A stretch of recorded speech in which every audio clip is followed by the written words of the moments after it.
Chiquillos, les voy a hacer el video que nos enseñó el profe en la clase, ¿ya? Hay una fuente de poder, ¿no? Una fuente en voltaje, mejor dicho, ¿cierto? Va una rama, hay una bobina, hay una resistencia, ¿cierto? Hay otra rama, una resistencia, y otra rama, hay una resistencia, hay un condensador y aquí hay una bobina, ¿de acuerdo? Esta bobina se llama XL1 y tendrá un valor de 1 ohm. Esta resistencia se va a llamar R1, va a tener un valor de 2 ohms. Esta resistencia es la R2, va a tener un valor de 3 ohms. Esta resistencia es la R3 y va a tener un valor de 16 ohms. Y este condensador XC va a tener un valor de 7 ohms. Y esta bobina va a ser la XL2 y va a tener un valor de 15 ohms. De acuerdo. Entonces nosotros primero, ¿qué nos piden? Nos piden determinar, ¿cierto?, la impedancia total y la admitancia total. Perfecto. Entonces nosotros decimos que para calcular la impedancia total, impedancia, no sé cómo decir. Hay que saber las impedancias de todos los elementos que están constituidos en la malla, ¿cierto? Hay una cosa que me faltó, que la fuente de voltaje tiene este voltaje en formato fasor. Entonces, el formato fasor, nosotros tenemos que transformar todos estos elementos en formato fasor, ¿cierto? Entonces, acá le voy a poner fasores, ¿cierto? Aquí le voy a poner las bobinas, aquí voy a poner las resistencias, y aquí voy a poner los condensadores, ¿ya? Entonces la bobina, ¿cuántas bobinas tenemos? Una y dos, ¿cierto? La primera bobina es XL1 y como estamos viendo impedancias,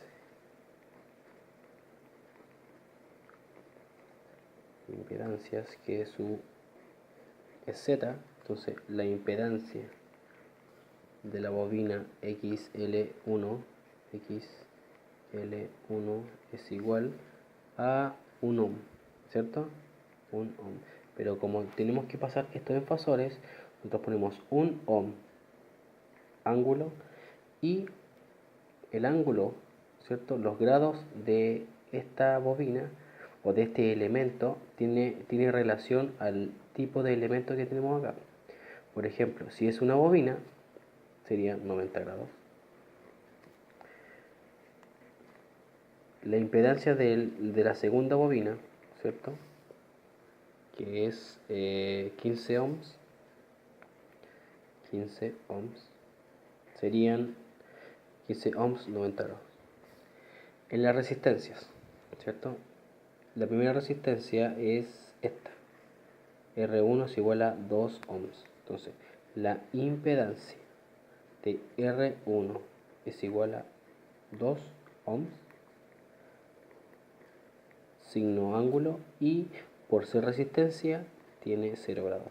Y así tenemos el fasor. En la R2, en la impedancia de la R2, tenemos en R2 3 ohms, entonces sería 3 ohms, signo ángulo, 0 grados. Y la impedancia de R3, que R3 tiene 16 ohms, serían 16 ohms, y por ser resistencia tendría 0 grados. Y en los condensadores tenemos un solo condensador, acá, un solo condensador.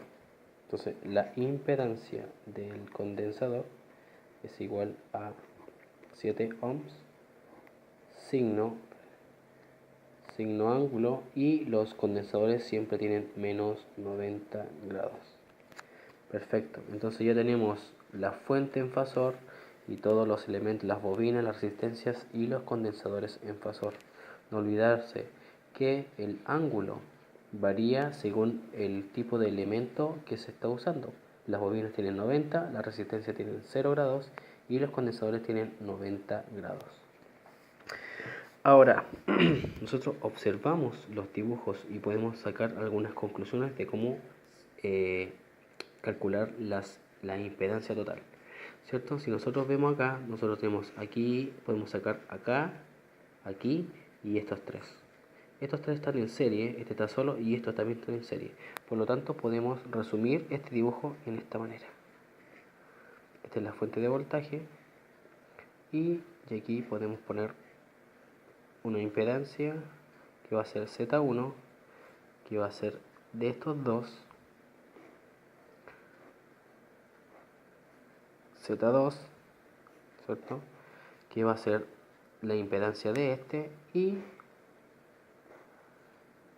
Z3,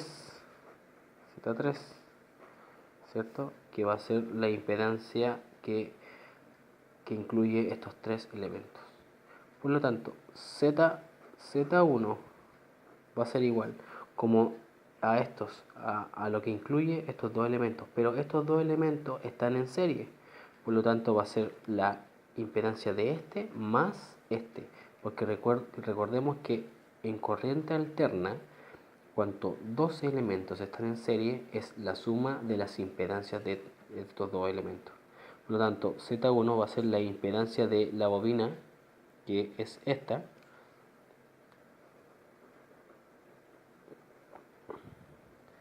más la impedancia de esta resistencia, que es R1, ¿no? Si es que no me equivoco.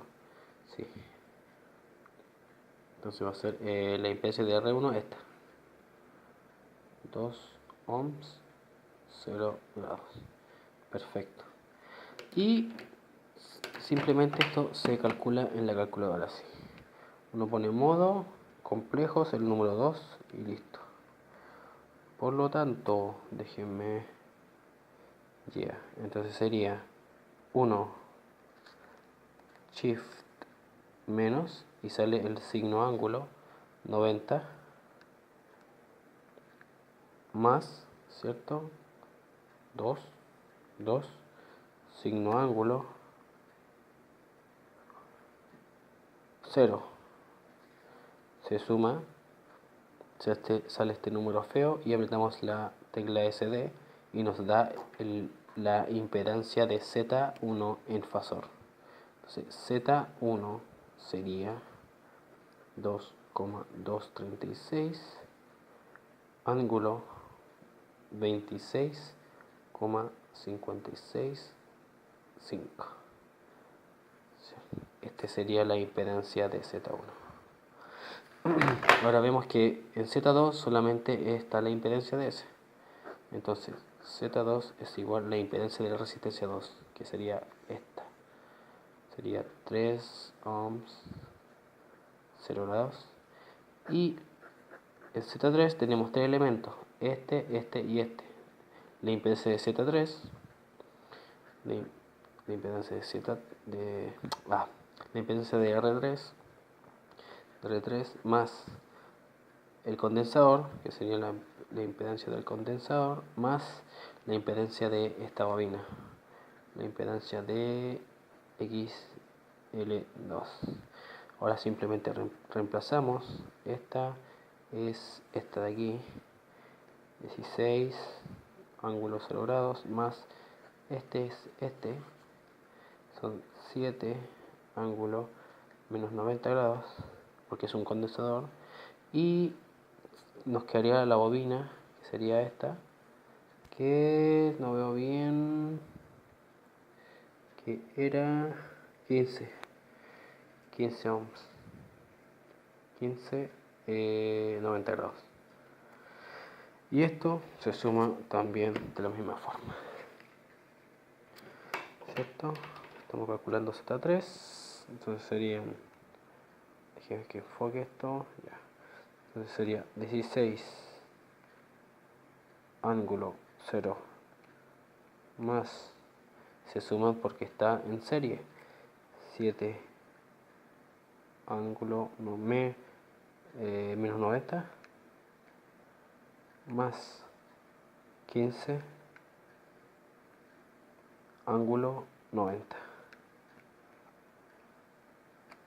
No sale este número feo, apretamos SD y nos queda el fasor, que serían Z3 es igual a 17,889 ángulo 26,565. Tenemos Z1, tenemos Z2 y tenemos Z3. Esto, ¿cierto? Este es el resumen de este. Pero Z2, Z1, Z2 y Z3 están en paralelo. En corriente alterna, cuando los elementos están en paralelo, es el recíproco de la suma de los recíprocos de cada elemento. O sea, es 1 partido por Z1 más 1 partido por Z2 más 1 partido por Z3. Y este es el recíproco. Y bueno, no lo voy a anotar, pero lo voy a anotar en la calculadora. Yo lo anoto así. Pongo acá, pongo más, pongo una fracción, pongo más, otra fracción, pongo un coso aquí, pongo aquí y menos 1, igual a la fórmula, y arriba pongo los unos, 1, 1, 1 y relleno. Aquí va Z1, acá va Z2 y acá va Z3. Z1 es 2,236 ángulo de 26,565. Perfecto. Ahora aquí abajo anoto Z2.